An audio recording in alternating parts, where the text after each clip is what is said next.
Coming up on this episode of the Mario Rosenstock podcast. I always notice that when I come up to Dublin or anywhere doing gigs, in my head the whole way up in the car I'm like, don't be a gom now. The minute you start off the gig, don't say anything about Cork. You don't have to. And I'm on the way up in my head, I'm like, you don't do it. You're a cosmopolitan woman who's coming up to do her badass stand-up in Dublin, and no sooner do I get in front of the microphone than I go, I'm from Cork. I'm just like, for fuck's sake, what is wrong with me?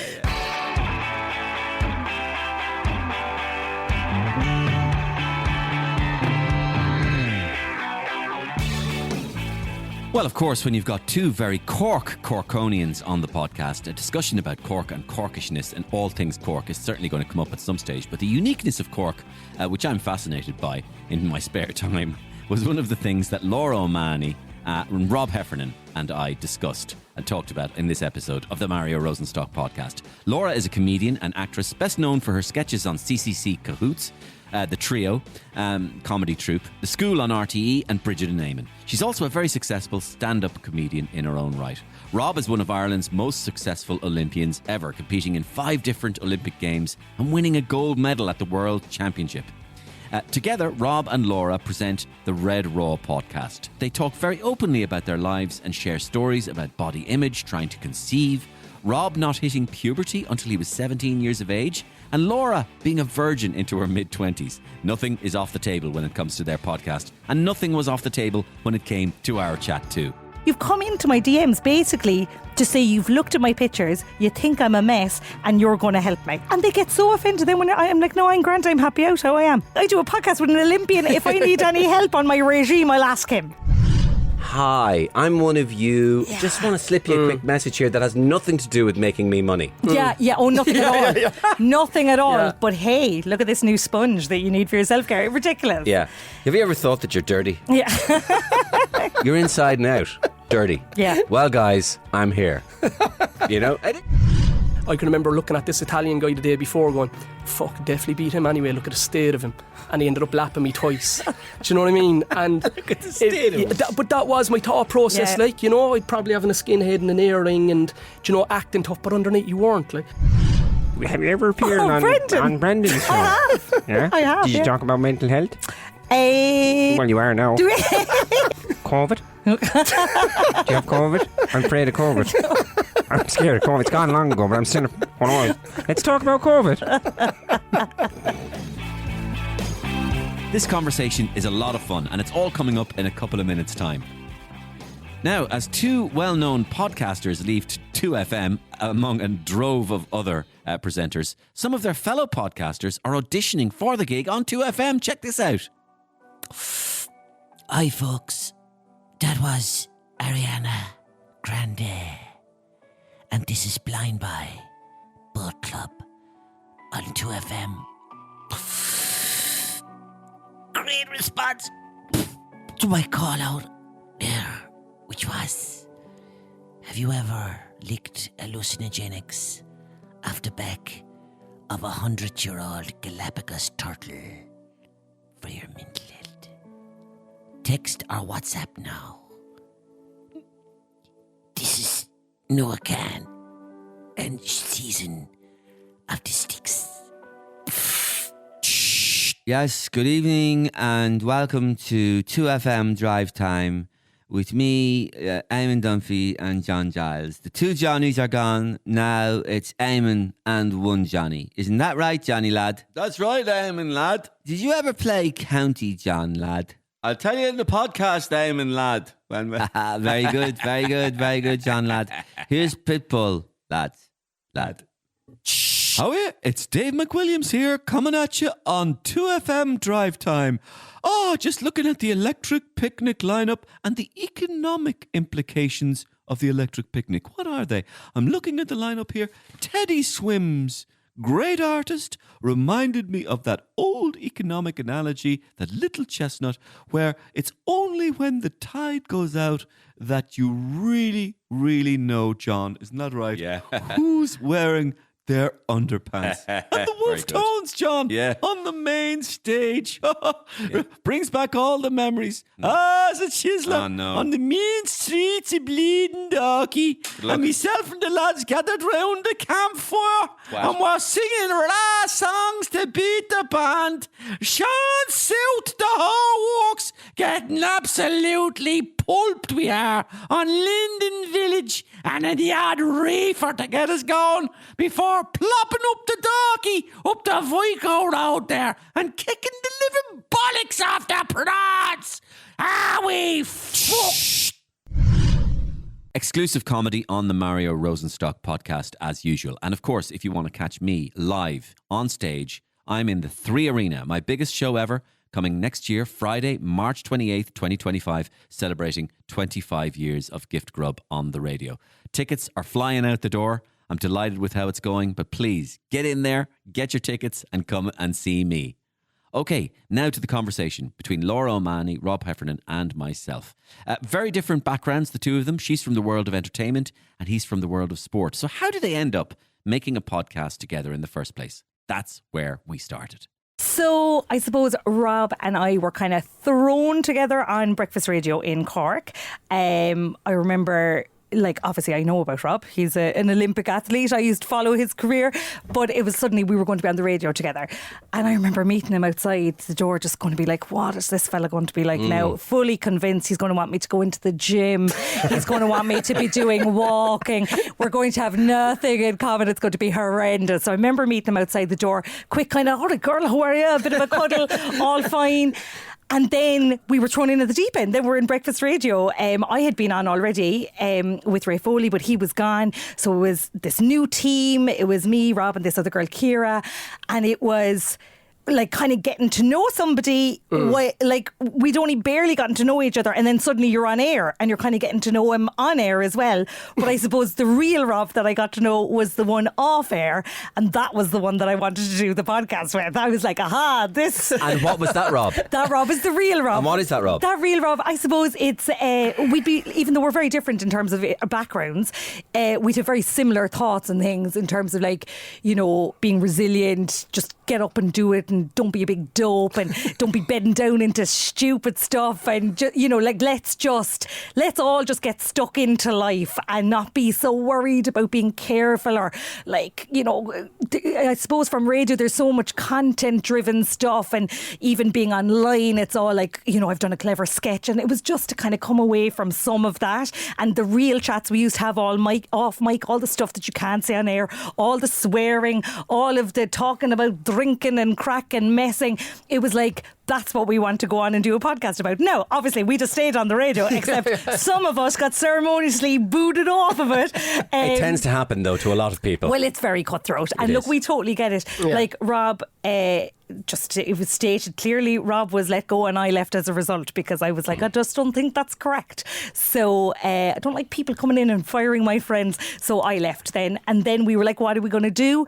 And the next natural step was to do a podcast. Sure, everybody has a podcast, but I was like, I know this can be good, because it's just, we want to be normal, want to be our normal selves, not the kind of like, hey guys, how's it going? Ed Sheeran's up next. I don't want to be that. Do you know what I mean? Like that's a hard thing to be, and you have to be that when you're on breakfast radio. There are very few people who go around in the world, right, walking into shops and go, hey guys, what's happening? Ed Sheeran's next. I have a Mars bar and a packet of milk, and Dermot Kennedy's next. It doesn't really happen that often. So is Laura right, Rob, about obviously coming into radio from my world was very overwhelming. You know, explain to our audience what your world is. So I did athletics. I went to 5 Olympics. I won an Olympic medal, World Championships, European medal.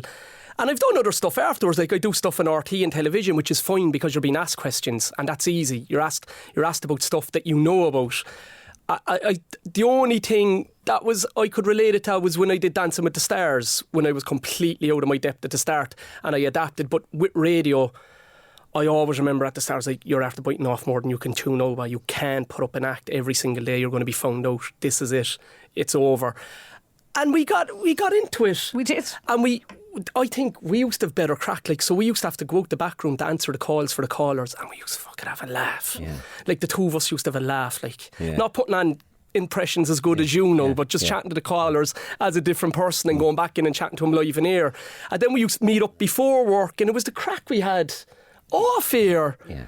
That and I think our show actually, like, our listenership grew. It was the highest listenership on the station in over 5 years. So it was getting better. So I was confused when it was cut from us then. Yeah. And there wasn't a natural end. Do you know what I mean? Yeah. So we said, no, we can't. But radio duets and even radio hosts get moved for a variety of reasons. It isn't even always numbers. Yeah. It's, some of it is change of management, political, all that sort of stuff. One person's vision is not another person's vision. And I completely understand people come into management and they have to almost show that they're willing to make a move by changing something. Yeah. Totally. And I think we were the newest show there. You were going out on maternity leave, so it was your fault. It was nothing to do with my baby. It was easy to break it up. You were going away anyway. This is what he says. It was nothing to do with all to do with you being pregnant. I didn't take any maternity leave. I left before my maternity leave. I wanted to know. See, this is it. They're off already now. See, so let me to summarise it then. You were thrust into this atmosphere which was by its nature competitive, ruthless and indeed adrenalised. Yeah. And so you were both partners and soldiers in this little thing that you did together, and then that thing ended, but you found that what came out of that was a kind of a liking for each other, a liking for the way each other got a thought and spoke, and then you went, well, maybe let's take this to another level, let's take this to another platform. Well, I suppose, like, when I looked at like Laura's world and my world, I had massive respect on the way she could deliver stuff. I actually love people like when they can be on and professional, and then when they're off, they're normal, and that is not an act all the time. And I seen Laura on stage in The Everyman, and I remember watching her going, fuck, I'm way out of my depth with this girl. She's unbelievable. Like, but looked at it as an opportunity for me to learn off of someone as well, and she was very good. Like, you were very good to me on the radio, and I grew into it, and I did love it. But we had very similar. Like, I would come in, like, I'm coaching lads. I coach a lad now who could win the Olympics, and I would come in with stories about my athletes, and she'd be very cutting about stuff, and it would take me aback. Like, no waffle, no fluff, and I think, fuck, is she right? Like, she's very clinical in the way she thinks. So we had a lot of similarities, and I suppose the likes of getting up on stage is no different to athletes going out on the big stage. Can you deal with that pressure, and can you perform under that pressure? It's performance. So there's so many similarities, because I know loads of guys in sport and they're not able to perform. No, it's performance. It's that idea of, I often look at it in terms of athletics actually, and go, you watch somebody run 100 metres or 400 metres and you go, what if they're not up to it today? Yeah, exactly. What if they're not? What if they're in comments not feeling it? But today is the day. But today you have is to the be day. up for it. Rashida Adeleke has to be feeling it. Exactly. Just to use that. And that's a brilliant. And they always have cop-outs, and a lot of athletes have cop-outs, and she didn't. And I love that kind of that rootless mentality as well. It's like, no, like, we've a live show on The Everyman on the 14th. That is the day. That's the day. There's no like going, and that's so exciting for you guys. So you started a podcast, and it's called the Red Raw Podcast. Now that's an interesting Red Raw, something that you'd be careful about Googling now. And it's just a small bit of ire. but it's a small bit of ire. But if I was saying Red Raw Podcast and knowing most about you, right, I would say the red is Cork. And the raw is meaning unfiltered and stuff. Isn't that what it means? Yeah, and I think, do you know what, Mario? I think, like, when the radio ended, we had to go through a period of time of being absolutely gutted. We're nearly a year on from that now, and people are like, he's still going on about it. We're not still going on about it. When we look back now, that was absolutely right for us that it did end, because, like, I don't know how, I think we would have stuck at it, but I don't know, was that actually correct for us as people to kind of stay going in, getting up at the crack of dawn, going in and doing the breakfast show? We were very vulnerable, very needy, very like, are we doing good? And like, I'm not used to being in that position. I'm used to being in charge of my own ship. I'm a comedian. I used to obviously be in cahoots with Ty Hickey and Dominic McHale. We used to have a sketch troupe together. That's right. We were the helm of our own ship. We were 100% certain, I know I'm going in here now and I'm doing good. This is a good sketch. We're funny. I write my stand-up. I know I'm funny. Being in that kind of vulnerable position in the radio, where I was like, am I good? Am I second guessing myself? Constantly like, are the numbers good? Oh, they've gone down. Oh, they're doing better than us. Being pitted against other things.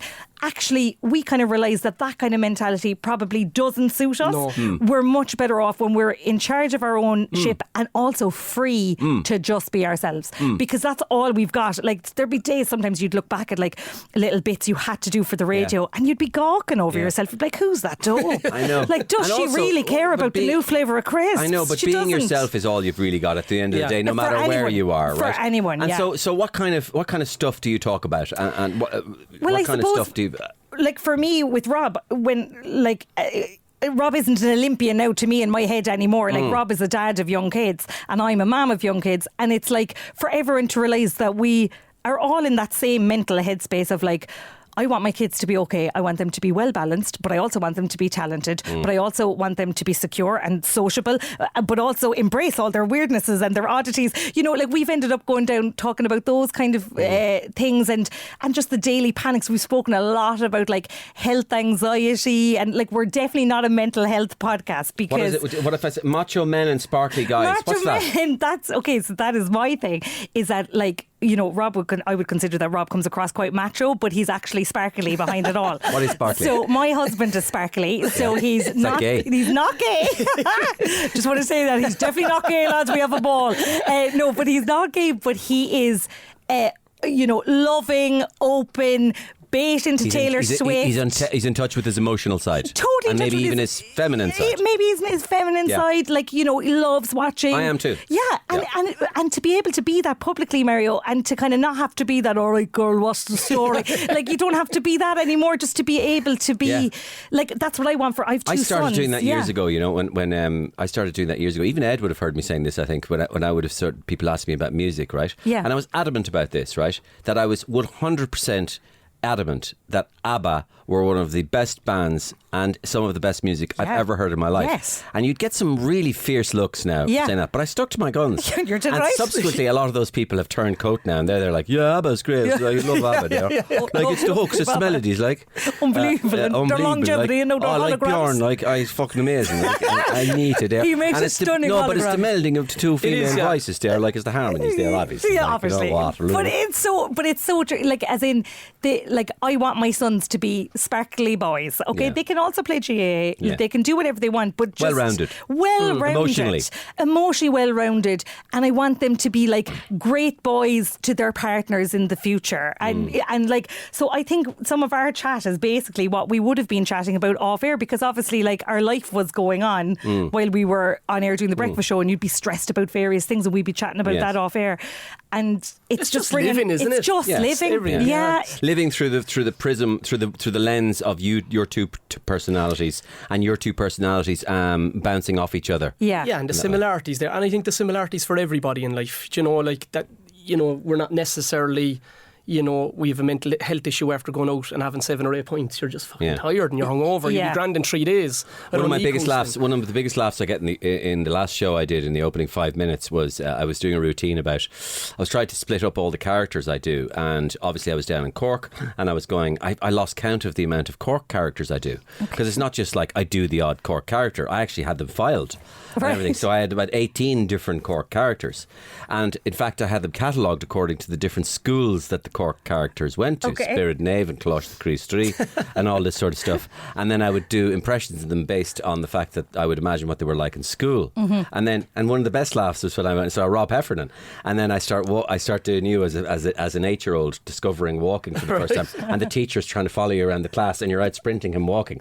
and I'm walking around the stage, and so they all get it, this whole thing. So Rob, I mean, you came into our consciousness with this 50-kilometre walks business, and you won a bronze in London in 2012. That was the GB Olympics. Yeah. And then you won the gold then in the world gold in Moscow. I remember when I was 13 watching Eamon Coughlin winning world gold in Helsinki. To the day, it was 30 years to the day in Moscow as well. In Moscow, yeah, wow. So you were a world champion, Olympic bronze medalist. Yeah. And your background was, I suppose, solidly working class? Yeah. So I'd have grown up, like, my dad's a plasterer, my brother's a plasterer, my uncle's a plasterer. So I left school after 3rd year to do an apprenticeship, and ended up going back, and I ran in a cross-country race up in the north side of Cork, and one of the brothers said to me, he said, "You're scholarship material." But I was always sports mad. Like, I played football with Eamon until I was minor. I was always a very good runner. I took up race walking in secondary school, but sport would have been my life. I did taekwondo for 4 years, and then just took a growth spurt to 17 and started getting really good at athletics, and ended up getting a running scholarship to America and qualifying for the European Championships as a junior athlete. So sport shaped my life, you know. Whereas if it wasn't, I'd be working in building sites now. Yeah, just two things there. Is this correct? Because according to the notes I was reading, you had a very late puberty, is that right? Yeah. That's 17, right? Nearly 17, yeah. Sorry, this is a podcast. It's not the radio, so let's talk about that, if you don't mind. We're all in touch with our feminine side. Absolutely. Yeah. I've known about it at all. We've spoken about this at length. Tell us about it. And you know what? I was only speaking to my nephew. I was up at gymnastics there in Dublin at the weekend, and my brother's young fella, he's 12, and he's 4'6". And I said, I was 4'7" going into first year, and I'm 5'8" now, just, you know, and I said, you just need to stick it out now. And I says, you will grow and you will get stronger, but don't let other fellas, like, don't let him put you down now, or don't feel inferior to him. He's tiny. I'm looking at him and I'm going, oh, he's so small. Yeah. And I was like, was it actually that small? You were but I always thought I was huge, you know, in my head, and I'd have winning races. So I had massive notoriety from being like even a good runner. But it was probably me winning the races in school, but I was tiny, Mario. Okay, so then when I hit puberty and started getting physically stronger, you had all the skills already, and now the body was delivering. And then I had such an appreciation of always kind of being down the pecking order in the bigger competitions, and knowing after getting this new physique, so in other strength. words, you almost overcompensated for your smallness by developing your skills to such an extent. Absolutely. And then your body delivered for you. Yeah. The moment you discover that you're a walker rather than a runner. Yeah. What's that? I'd have done all sports in Crease 3, and I'd have done race walking then in secondary school for the schools championships, and then by default, I think with any sport, when you're good at all sports, your sport nearly picks you. So I would have qualified for the Taunton Games as a 16-year-old, and I got disqualified at them, and the next year went up and I finished second in the All-Irelands under 17. It was my first national medal, and then it just opens up a new world, new company to you. And then the next thing, you're invited to go on trips to England, and you're racing in the Isle of Man. I raced the British Junior Championships in Birmingham, and I won them. And then the next thing, like 3 years previous, I'm a hairless little boy hanging around the park in Ballyvian, and now I'm winning British Junior Championships as a walker. And it came to a conundrum then as an 18, 19-year-old, because I was still running with the club in the school. I'd have been a very good runner, and I got offered a scholarship to America. I was like, and I qualified for the European Juniors as an under-19, went to the European Juniors in Ljubljana, and I finished second last. But when I was out there, I was like, fuck, it's a bigger world. It's a hard thing to say now, there's a bigger world in Cork and Ireland. And it just intrigued me, like, just looking at all of the other athletes, how professional they were, how strong they were. I was lapped twice by an Italian guy who won it. And when we go back to sparkly men and macho men, I can remember looking at this Italian guy the day before going, fuck, definitely beat him anyway, look at the state of him. And he ended up lapping me twice. Do you know what I mean? And look at the state of him. But that was my thought process, like, you know, I'd probably having a skinhead and an earring and, you know, acting tough, but underneath you weren't. Like, but this guy was just prepared. He was very strong, and it just, I had to kind of learn, whether it was the radio or sport, I had to learn in environments, and it was like, all right, I can get better at this. And came home and declined to go on the scholarship. I didn't go on the running scholarship, and I said I'm going to go to college, did a sports injuries diploma, and I ended up going to Sydney. And sure, it was like Pandora's box. It just kept on opening up, you know. Right. So yeah, that's how it happened. And then, after your career? After my career then, I went through all the different stages of the career, which I could chat about for hours. Is there a big come down after? No, because I had so many of them, Mario, during my career. So I went to Sydney. Then the next year I went to World Champions, so I 24th, I finished 14th the next year in the Worlds, just to miss the medal then in 2002, broke every single Irish record, doing really well. And then I 2003, 2004, 2005, 2006, I was either disqualified or injured, back working on a building site with my brother, had no money, was poor, living with Marion. We used to have to bring the rubbish to our mum's house on a Wednesday because we were so broke. And then Robert Korjanowski, who won all of the Olympics, when I was competing, he was 4 times Olympics champion, he was coaching me, and I got a second chance of life. I had a double hernia, got that fixed, and I was like, okay. I then had all the success afterwards, but I was more mature. Yeah. You know? And Laura, you first came to my attention because of the CCC Cahoots sketches with Ty Kickey and Dominic. Yeah. And we used to pass them around up here, you know, and Ian was the first one to pass them on to me, and they were really funny, you know, and really good, and we liked the troupe, the sketch comedy troupe that you were. Yeah. And then Tyg has gone on to, you know, Tyg has established himself in all sorts of ways, you know, and he's particularly vocal about the whole Palestinian Gaza thing at the moment, and he's been on this podcast a few times talking about that. Yeah. And he's bet into that. He is. He always was. Like, as in, that's what I think is lovely about Tyg, is that, like, this isn't a new...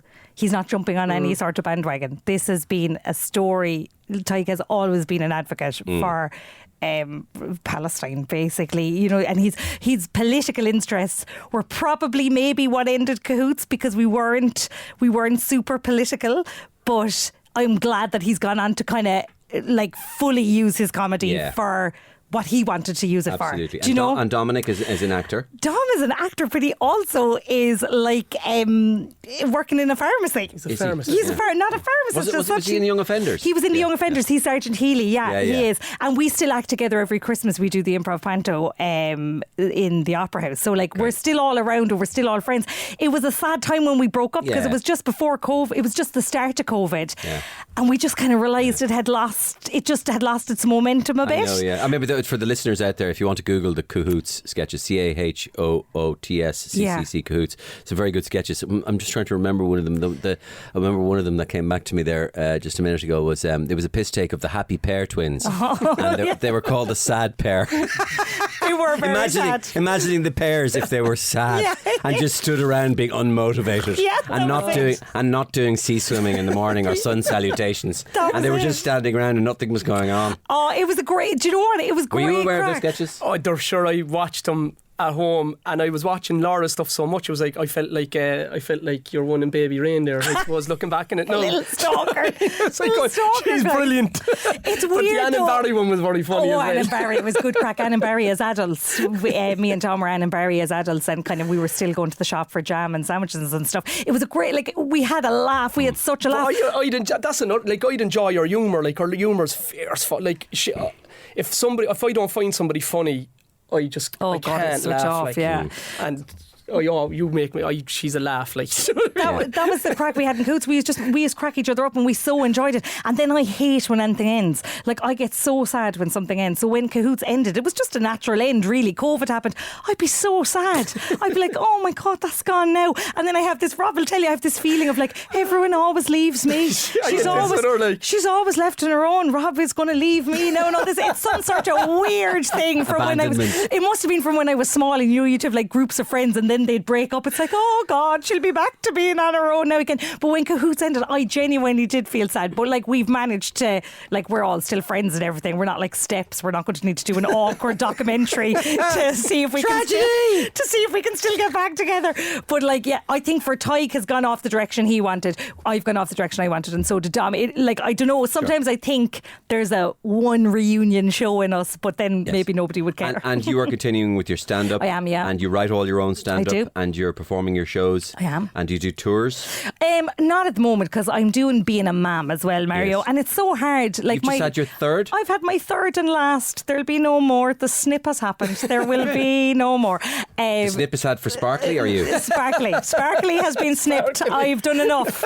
I've done more than enough. Spark taken away. He has. He's not Sparkly now anymore. No. Baby Freddie is he's nearly 9 months now. And do you know the way sometimes you can just feel a bit like, oh, you know, I'm not doing enough in comedy now. I need to get out and I need to be touring and I need to go up to Louth on a Wednesday night and do 10 minutes and all that. I've just had to take myself aside and say, would you calm down? You're a mom of 3, like a 9-year-old, a 6-year-old and a 9-month-old. You can do it all, but also they are my priority at the moment. Yeah. So like, you do have to calm yourself down every now and again, because in the arts you do have that feeling of like, because I must be showing how productive I am. And even there when you were like, you write all your own material, material. I was like, yes, I do, Mario, and I'm constant. No, you caught my bait. I'm writing now the whole I hung time. that bait out there, and you just grabbed it like a little fish. I'm writing. I swear to God, but I'm like, I always say to Rob, anyone you meet that says they're writing, I think they're fucking lying most of the time. It's like, you're no more writing. You're sitting at home scratching your arse. Yeah, I know. Do you know? And like, it's just I could feel very pressured to say something else to you, but at the moment I'm doing the podcast, which I love, and then the rest of the time it is nappies and pseudo cream and gawk. Yeah, and the podcast, right? So is it directed at everybody, or is it directed? Is it leaning towards a Cork audience? Oh, it's not leaning towards a Cork audience. I think people do try to put us into a Cork thing.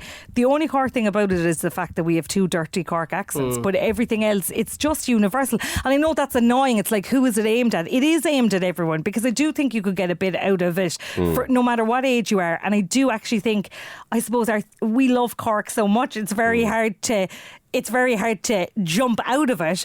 But we must. There's loads of other parts of Ireland, and there's loads of other parts of the world, and like, we're talking about universal themes. Like, we're not talking about no shaky bridge every day. Like, it's not all like Fitzgerald's Park and Shandon.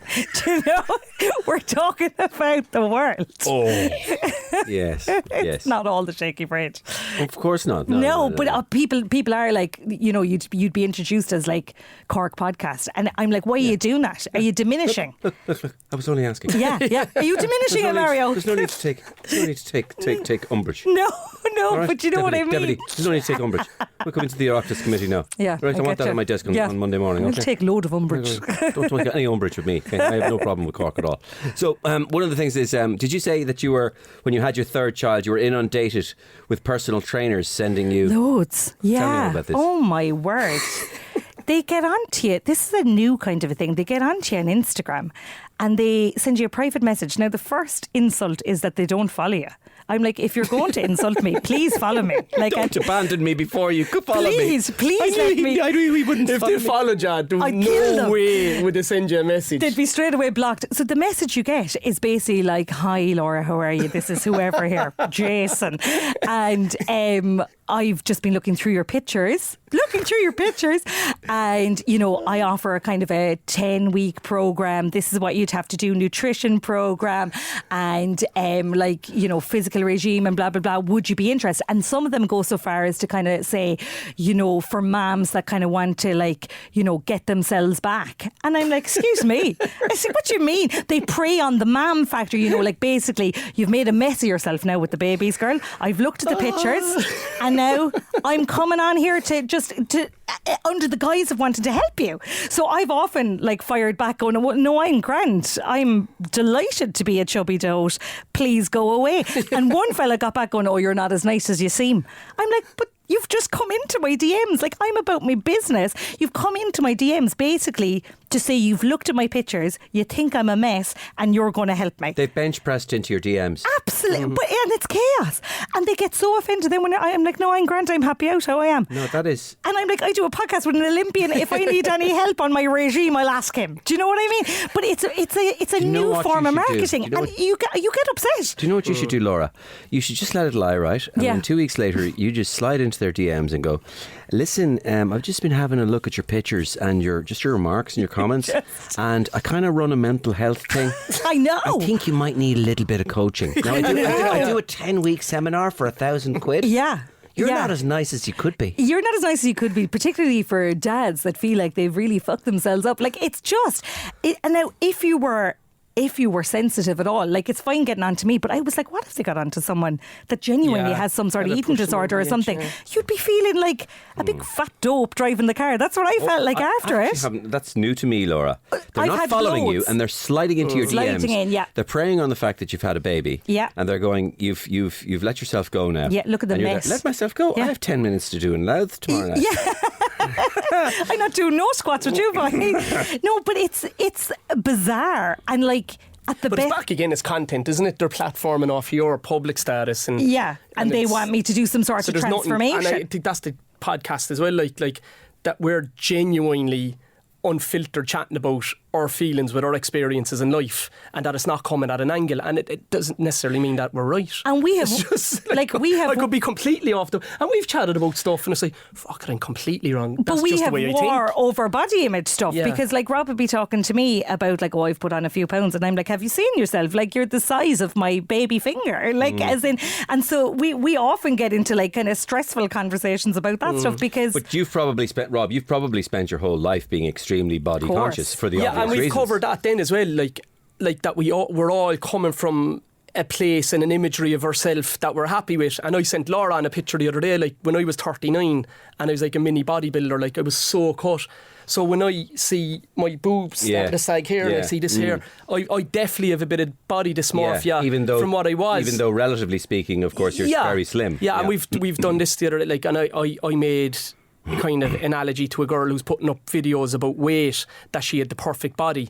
And I still trying to get the words what the perfect body, in the sense like that she would have having a body like a page 3 model. Yeah. And now she's a tiny bit of weight in her, and I'm like, is she for fucking real? You know?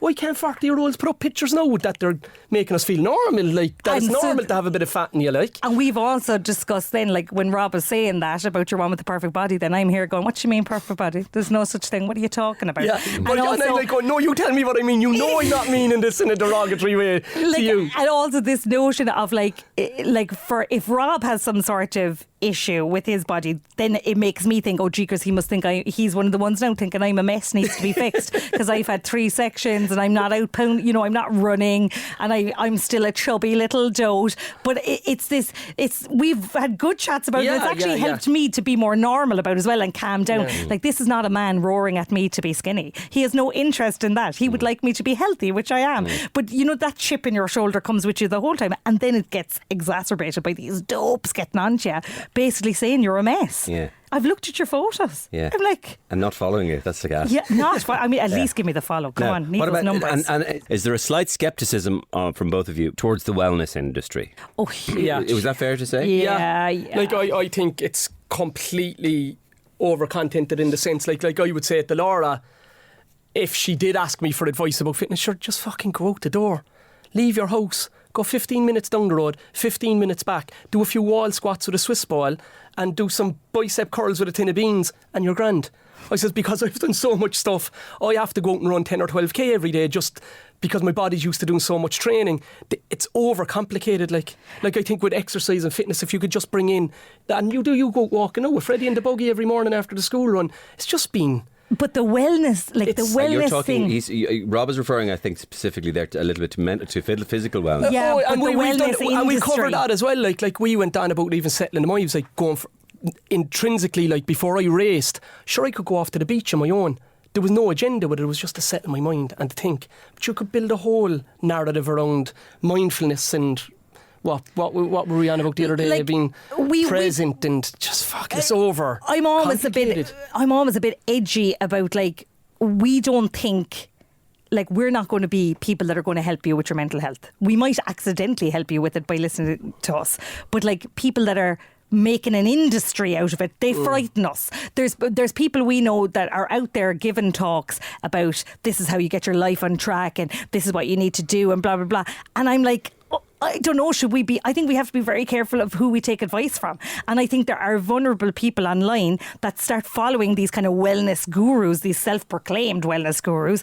And I think that there's damage being caused because you have to look at your own situation. And also, a lot of the ones peddling wellness, like, some of them are genuine, but some of them are just coming up with nonsense, pulling it out of thin air and going, hey guys, I'm doing this amazing thing. And it's like, that's quite dangerous. It is. It's False gods. It's a funny one, and I think we need to just drill down a bit more into it. That the idea that I think the two words wellness and industry don't go well together. Correct. Do you know what I mean? I think that's a hard thing for me to say. You know, wellness, industry. It's like the religious industry. Yeah. Do you know? I mean, I find it hard to put the two words together and stay serious.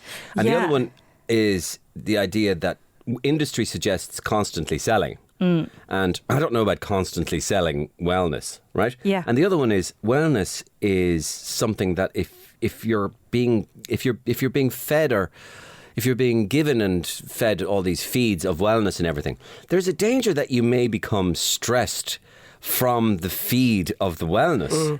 100%. And the because wellness, it just becomes another thing that you have to do. I think the wellness industry is making. I think the wellness industry is making money out of you feeling bad about yourself. I do think there is a bit of that. Like, wellness people kind of can't thrive unless they're saying there's something wrong with you, like the ones that are peddling their goods. Like, there's obviously genuine ones with really good intentions, but there is also people that are wanting you to feel bad, and they have the cure and they're going to sell it to you, and you're just going to still be the worse off. Yeah. There's also something about it as well, which I'm not quite sure where I am with this on this front, but so many big tech firms have bought into it so much that I'm kind of skeptical about that, because it's like, hey guys, stay after 5 and then we'll get you the nice wellness class. Just ticking the box and looking after the staff then as well, isn't it? Yeah, but it's also kind of maybe making, kind of putting them in a responsibility for your wellness. Whereas maybe the two should be separated. Do you understand? Yeah. In other words, when the company starts going, so we pay you, we give you a job, and hey, we look after your wellness as well. And I kind of go, well, is that really your place? Yeah. It just raises another, for me, a slight quandary. My wellness is my own business. I wouldn't say and it's not your business. Yeah, exactly. And how I deal with it is my own business. But I think people are guilty of giving things a capital letter all the time now as well. Like what Rob is saying about like just walking out the door and going for a walk. Yeah. There's people come back then and they call it grounding with a capital G, or they call it self-care with a capital S, or they call it mindfulness with a capital M. And it's like, you went for a walk, you got fresh air. Like, stop overcomplicating it, because it is that thing of, like, did you attend to your self-care today? I don't know. I went to the toilet and I washed my hands afterwards. That's self-care. Like, why does it have to be this, like, my self-care tip? I was turding. I was turding capital myself. T. It's a capital T. Yeah. I was deturding. I've unburdened my turding. Yeah. I've unburdened. It's ridiculous. Oh, I was bowel unburdening. Yeah. Burdening. Big time. Yeah.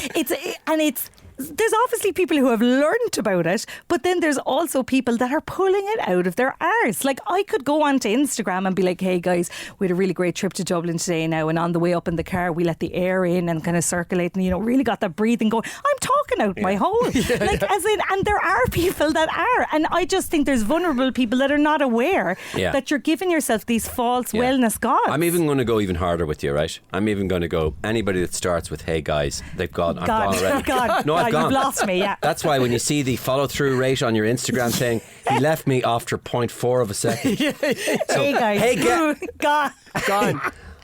Just go, you should start with bowel unburdening. Yeah. You'll keep me there. So I go, I'm interested. Hey guys. Turding. Yeah. What is it? Now I'm here. Yeah. And then you can say, hey guys. But the guys, hey guys, it's almost going, hi, I'm one of you. Just want to slip you a quick message here that has nothing to do with making me money. Yeah. Oh, nothing at all. Nothing at all. Yeah. But hey, look at this new sponge that you need for your self-care. Ridiculous. Yeah. Have you ever thought that you're dirty? Yeah. You're inside and out. Dirty. Yeah. Well, guys, I'm here. It is that. It's the Truman Show. It is. It's not as obvious, but basically they are holding up the thing. Now, your son, right? Is your son playing for Newcastle? Or Newcastle, yeah. How is he? He's great. What age is he now? He was 19 the other week. And is he? What is he? He's playing. He was given a contract by Newcastle. Yeah. So he was in AC Milan for a year and a half. Yeah, I remember that. And he went from Milan to Newcastle, and he was meant to fly to Australia. Is he centre back? Centre back on Sunday, and a door closed on the back of his Achilles and cut all the Achilles, and he's back in Cork now. He came home last night. What do you mean he cut all the Achilles? A door closed on the back of his Achilles and cut all the skin, so he had to go to the but it's not ruptured. No, the Achilles is fine, but he was meant to go to Australia with the first team, and he was going to make his debut over there. On the summer? No, today. They played today. Oh, no. They're playing Spurs, yeah. So they went directly after the last game of the season. Yeah, but this is only a short-term injury. Yeah, he's fine. Yeah. And listen, is he promising? Yeah, but he's a good head. Yeah. But I was like, look, this is devastating now, but if you're looking in the big picture and if you want to go where you think you're going to go, this is going to be a distant memory. But right now it is massive, because it'll be private jet to Australia, all the first team players, even the experience of being there and how to conduct yourself and, still keeping your head in the game. And and just like that. So that's sport. How's his mentality for football?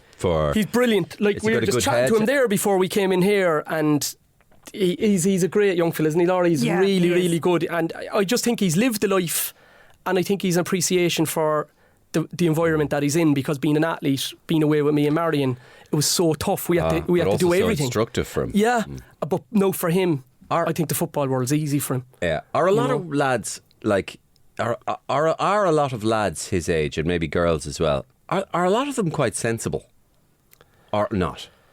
Or do you think it's the same as when we were growing up? It's definitely not the same as when we were growing up.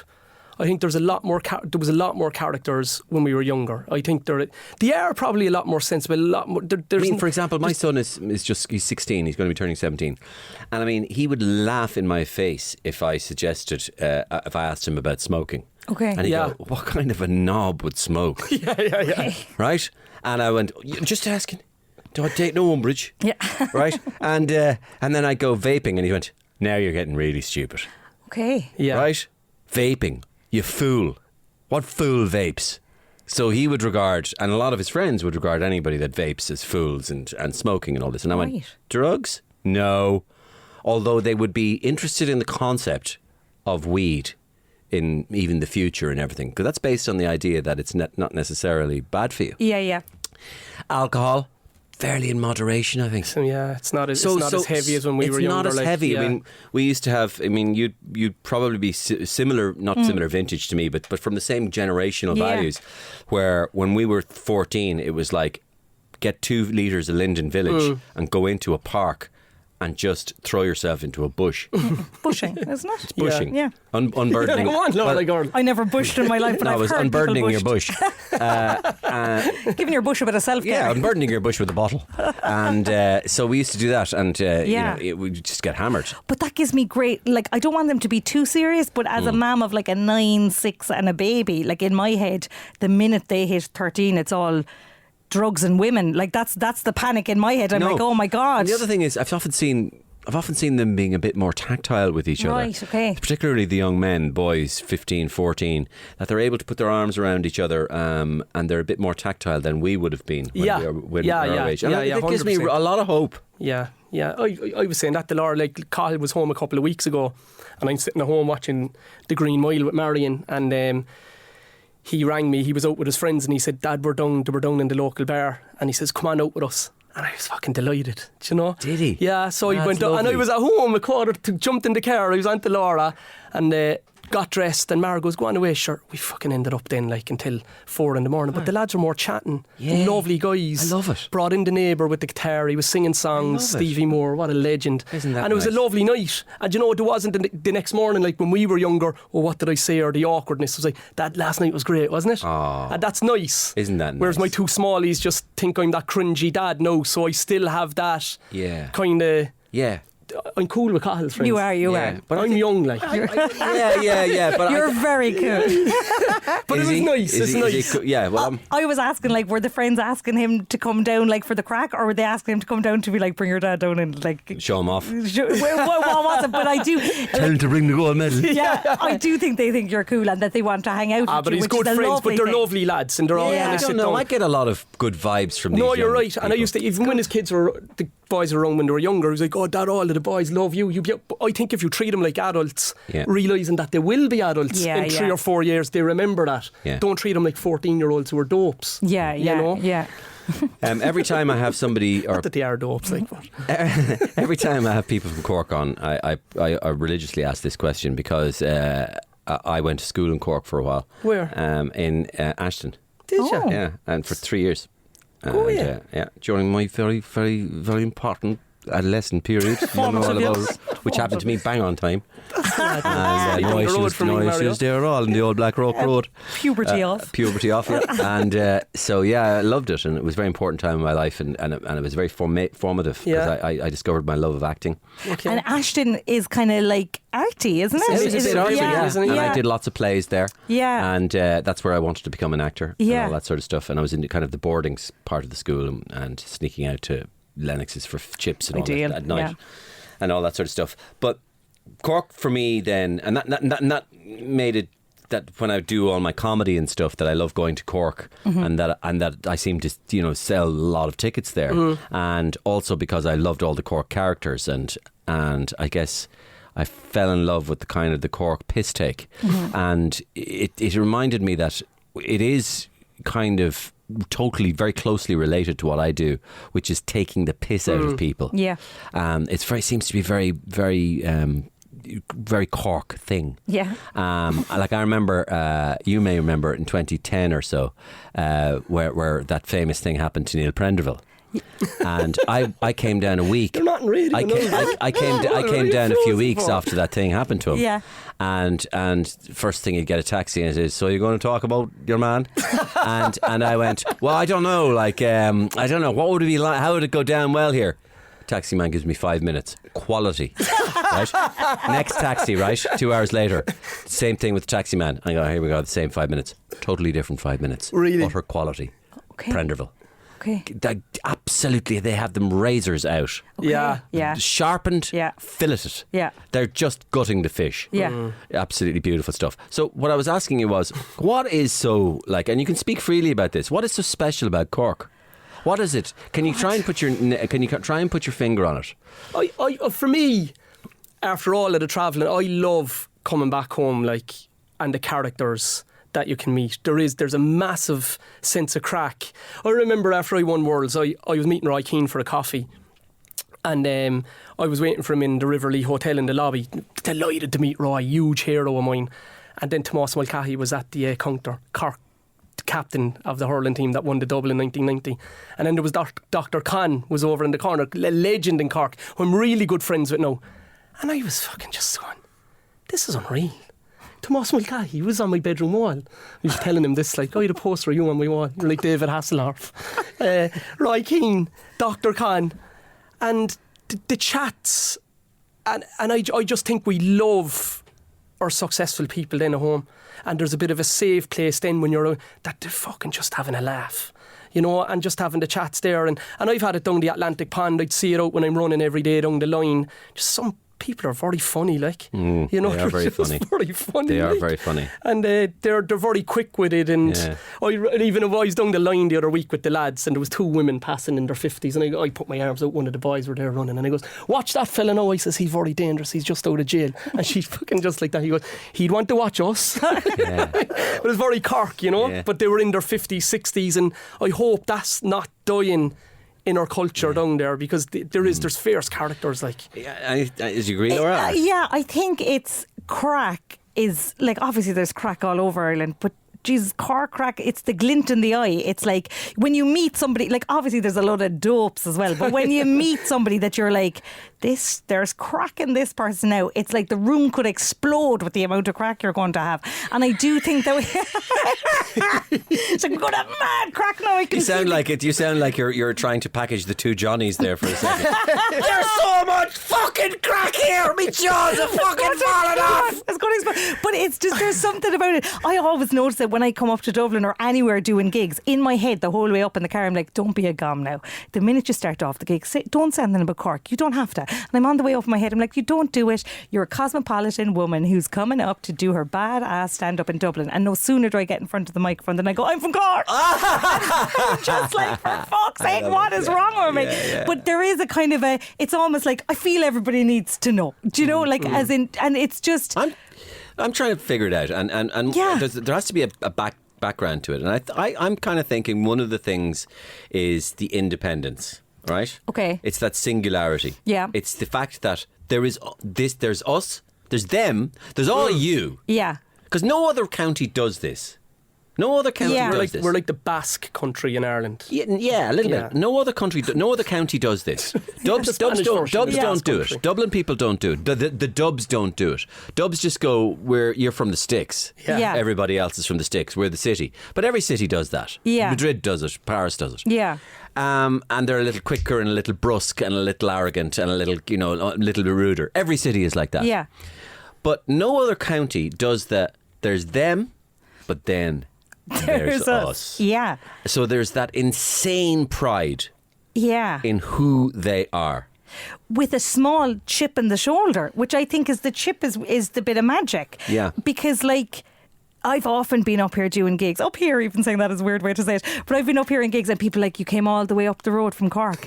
And straight away, the back is up and the chip is out. And I'm like, well, it's only 2 hours away. Like, there's a great road now. There's no, straight away it's like, oh yeah, Dublin, you're coming here telling me I can't be up here. Yeah. There is a chip in the shoulder that drives, that bubbles under the surface. Yeah. And it does stem from because look at us, we're savage crack. It's like as if there's this competing kingdom. Yeah, down there, and this kingdom, which is it's the real capital thing. It is this kingdom feel, this is the uncrowned prince. Yeah, you know, you can say all you want. Then as well, Mario. You can say all you want about big C for capital. Do you know what I mean? Yeah, but nobody's really listening. Yeah, this is where the prince in waiting is really always there. Like, do other counties have the lock? They don't. Do you know what I mean? But it's intense pride. Yeah. The chip, I agree. And Keane used to always say that about coming up to Dublin, to play in the under-15s. Yeah. They never picked me.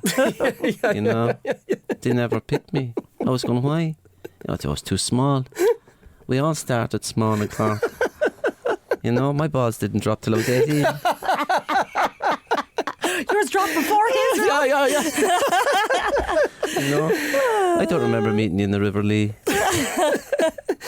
I remember one night I was presenting awards at a medical thing in UCC where you were doctors getting awards, and I said, this is the only county in Ireland. I says, I was out training this morning along the straight road, and I says, there was boys down on the weir fishing with cans, and we're going, go on, Rob.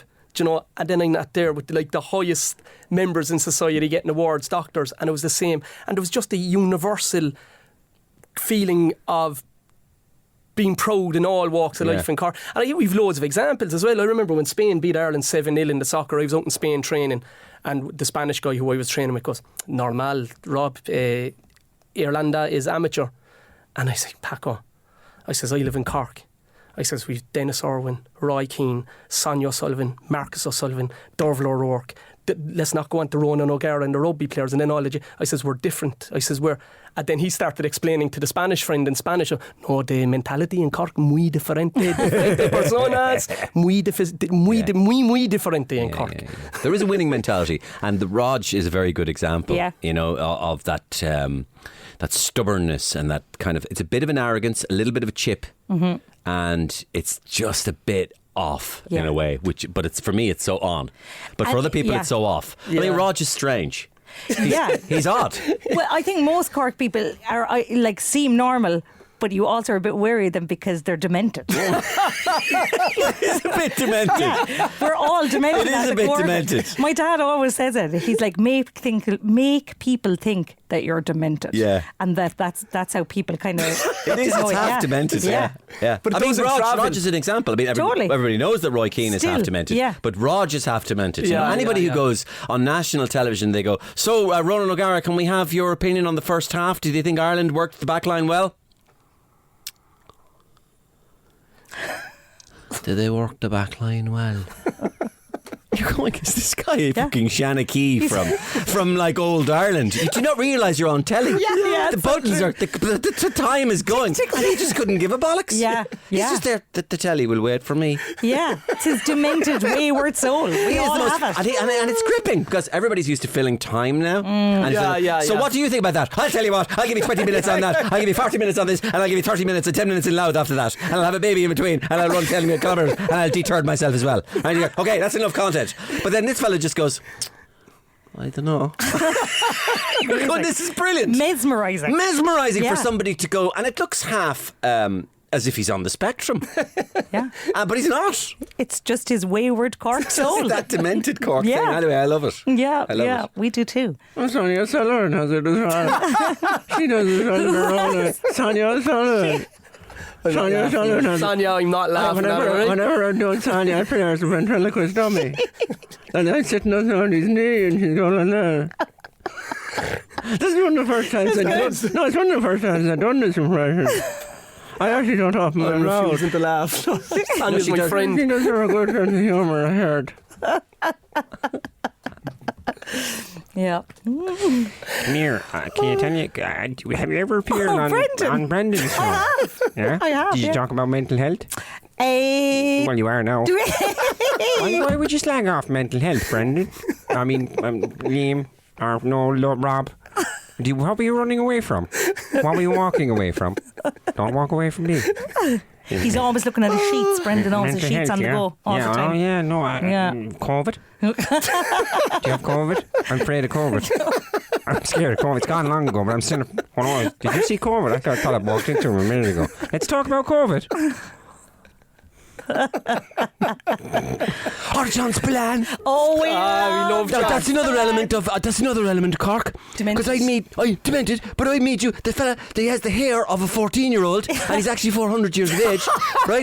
He's like, Jesus Christ, he's like Michael Jackson in his early phase. He's like Michael Jackson in his ABC phase. He's all standing up there like this, right? And he said, "How are you, John? I'm brilliant. How do you think I am?" He's like a guy that's just been injected with one of those happy pills. He's great. John came to my house just before. How's your new album? It's brilliant. Whoever says that. I don't remember go, well, you know, I was kind of knocking it out there for years. And I was kind of, I don't know, man, we'll just put it out there, you know. He said, no, it's fucking brilliant. John came to my house just shortly before I had my last baby. We were working on a project together, right? Now, in the end, I wasn't able to do it because I was literally about to have the baby. But he came into my kitchen with his guitar and a guitar and a laptop, I think, loads of bags anyway. And he just walked in and the guitar was whacking off the wall and off the cupboard. There was just no kind of spatial awareness, but it was just such a surreal moment. I was like, John's plan's in my kitchen, and it kind of like, I love him so much, but his guitar is bashing off my wall. What's happening? He's just there's a wildness when he comes into a room, which is just like amazing. And then he's suddenly like sitting at my table singing bits of a mad opera that he's after writing, and I'm like, I'm too pregnant to be putting up with this. But it was amazing. But he does have that wild, demented Cork, so we love him. Really does. Love John. Yeah, he's great crack. Love John's He's great crack. And who else? The two other lads I had in my podcast, which this was interesting because they were talking a bit about wellness as well, but from their own personal perspective of, it was the two Norries, right? Oh, yeah. And I the two Norries said I was the first person that ever took the piss out of them. Oh yeah, really? Because So like Mario, like I was crawling around on the ground, right? And I'd see the bit of paint on the ground and I'd try to sniff it up there, thinking that it's Cork there. I tell you, Timmy, no. And I started taking the piss out of them, and they started roaring laughing because they went, "You're the first person ever to take the piss out of us. Everybody thinks we're serious all the time." Yeah. And all this sort of stuff. So we've stayed in touch since. Yeah. But I went to their podcast in Cork. They came to see my show in the Opera House. We're firm friends. We've exchanged numbers and everything. Fellas. Because they knew that, because basically what I was saying was, having heard their life story and the difficulties that they've had, everybody tiptoes so carefully around them, going, "Oh, you're great lads. Yeah. Well done. Yeah, you're a bit scary, but stay away. Yeah. But you're great lads, and you got over it now, didn't you? Yeah. And you're helping other people. Yeah, that's great now. So you're safe. Yeah. And I'm there, sort of, kind of going, that's all a bit careful. What they want is the piss taken out of them, so that they're truly involved. That they're not seen as being othered. Well, to be fair though, they bring it on themselves, because everything they post, they say it's powerful. It can't all be powerful, lads. Mario, this is powerful words. We just did a powerful talk there. It can't all be powerful. It was a powerful. When me and Martin on there, and he was powerful. Then we had you, but I was even more powerful. So like, sometimes it's just a chat. No, but like, it's like we're all powerful in each other. And sometimes we're afraid to get a guest on. We had Deepak Chopra on there last week, and he was so powerful, right? We had to stop him. What did I do? No, because he was too powerful, so we couldn't put out the podcast because it overpowered the waves, like. It's so true. They're bait from being powerful. They're bait from being powerful, but they're amazing fellas. Yeah. And let's face it, what they have done is amazing, and powerful in itself. To ratchet themselves off that floor in prison, completely, and to turn themselves into people who are actually doing the ultimate thing that a human should do, which is thinking of other people. And also it just goes back to like making a few quid on it. Absolutely powerful amount of money, but they're not like, it's other people looking at them as well is making them into something that they're not. Like we've often said we'd love to have them on because we know there's crack in them. There's definitely crack in them. But everyone, there has to be crack in them, and it's like, but it's other people kind of then saying to us, "Oh no, crack this is the way." What kind of crack are you talking about now? 'Cause I know a few fellas like from before, right?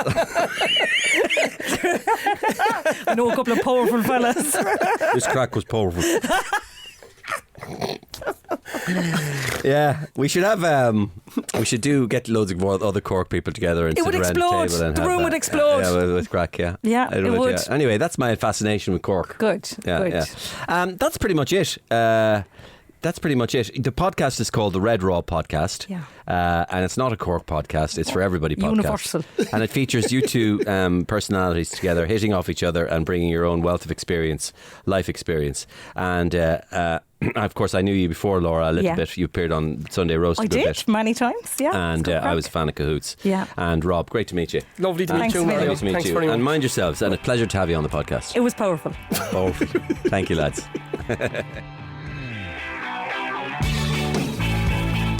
And my thanks to Laura and Rob for a great chat. I particularly love all the reminiscences about Cork and what makes Cork great. And we really had good fun together in studio. You can get in contact with me, of course, mariorosenstock@gmail.com. Directly, I get back to nearly all of them and I read all of them. So take care. That's it for this week. See you same time, same place next week. Bye.